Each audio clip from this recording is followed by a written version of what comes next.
The other piece is a trio of a trio. We have 3 live musicians, we have that same piece of music being played through 3 directional speakers, and then we have it again through 3 binaural recordings.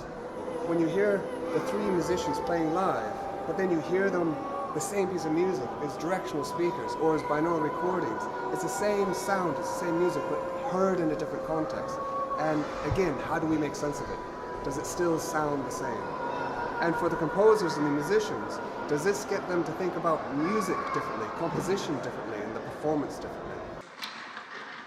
So through the other room, you're listening to what you're doing, but as it is recorded in the Queen Elizabeth Hall. And then those recordings were then overlaid on soundscapes. So for instance, through the underground train stations, etc. Okay? Then we have those directional speakers there. Those directional speakers are playing the exact same piece of music again, but as you walk around, you can't hear it except if you're in the spotlight of the sound. And it's reverberating around that space. It's bouncing off the wall, and suddenly you hear your voice. It was someone else. That sound suddenly through the space. Okay? But again, that has the background binaural recordings.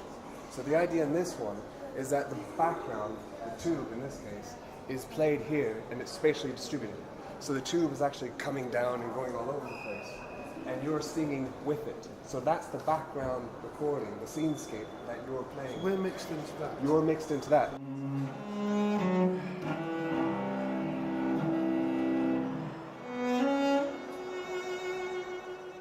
This piece was composed for binaural recordings.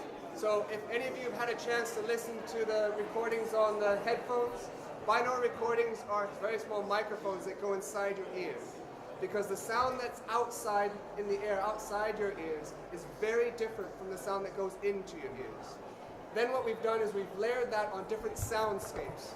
So doing binaural recordings in the underground and train stations, the skateboarding in South Bank, all right? So in this piece, you've heard it on the directional speakers, headphones, but now you're going to hear it live. And we've deconstructed the soundscape onto the sound wall, and you'll hear that moving around, and you'll hear them playing simultaneously, in a sense accompanying the soundscape.